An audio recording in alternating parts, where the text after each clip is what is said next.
This is so exciting. This conversation from our custom ESPN college football Sprinter van is presented by Mercedes-Benz. And I am joined today by Mo Hurst, who is a former Michigan defensive lineman and currently plays in the NFL. It's a huge weekend, obviously, for Michigan, taking on Washington in the national championship game. What a roller coaster season the Michigan fan base has had. How would you summarize it? I mean, I think it's everything that Coach Harbaugh really encapsulated, that, this could be the greatest Michigan team that we've ever had. And you saw from the beginning with the suspensions and having different coaches step in and coach games and get that sort of experience, and Moore and all those guys just really keeping the culture. And then you really have to turn to the players and each other. So they did such a great job of doing that this season. It's really impressive. And they're battle tested through that adversity, through those struggles, through the hard times that they had together.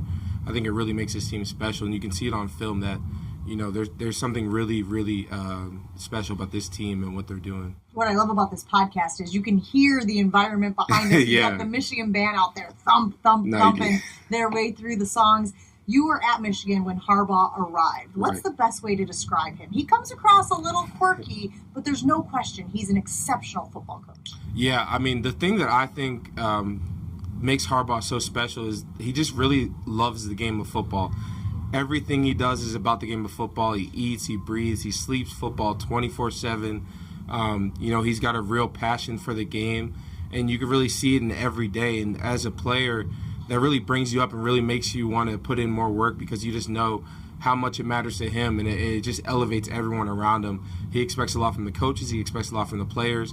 Anyone that's in that building, he just expects the best out of, and that just brings everyone together and makes everyone stronger. And yet he catches a lot of criticism from other fan bases, from other people around the country. How does he handle it? Again, he's always been a little bit different, but it doesn't really seem to bother him. I don't think Coach Harbaugh cares what anyone thinks. That's one of the special things about him. It's about us. Who's got it better than us? Nobody. That's how he feels. He blocks out the noise. He ignores all the distractions. He really cares about the players. He really cares about the game.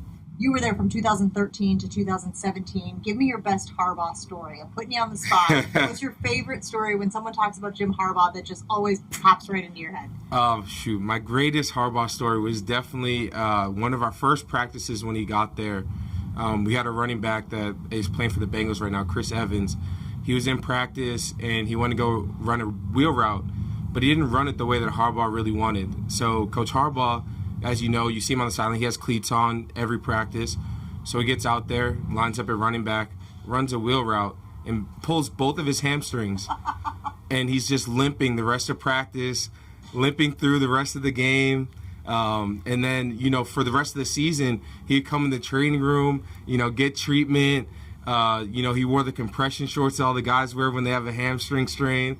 And he was just out. The rest of the year, you could tell that there was a little something off about how he was walking or how he was moving around. So I would say that's my greatest Harbaugh story, because it just shows who he is. You see him pregame throwing with JJ or throwing with their quarterback, slapping him on the shoulder. It's like he's in the game. And that's that's what I mean when I say he's got a real passion for what he's doing. Father time catches up with all of us. All of us. So, obviously a huge game against Washington. Washington has that explosive offense with Michael Penix Jr. and all of those wide receivers. Plus, we'll find out what the running back situation is officially as we get closer to the game. Michigan has a great defense, though. So how do you see this playing out? What does Michigan have to do to walk away with the W on Monday night?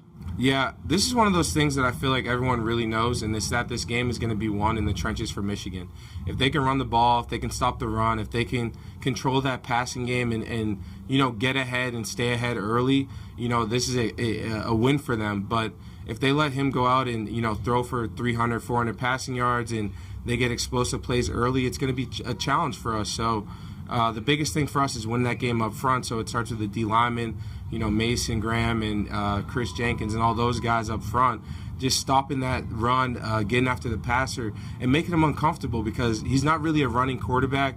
He's someone that moves around the pocket well. So, it's just making him uncomfortable, making him make those difficult throws, and then just having our cornerbacks step up when their time's called to make those plays, because they have an outstanding wide receiver core. What would a win in this game mean for Michigan? The legacy, the Harbaugh legacy, Michigan as a whole, all of the adversity, whether self-inflicted or not, that the program went through this season. Yeah, I mean, this is everything. Every alumni that I've talked to, every player that's ever been here, anyone that's graduated from the university, we're all just looking for that, that milestone victory for the Wolverines. And for me, being someone that grew up or was born in '95, I didn't really get to experience that, 1997 championship with Charles Woodson. So this is really that win that I think just propels Michigan further. And we were down when I first got to school, but now I feel like we've just built those pieces up, and this is really our greatest opportunity. So it means everything to us as Michigan fans, as alumni. Just to get this win would just be huge. And, just that belief in Harbaugh and belief in, what he's put together.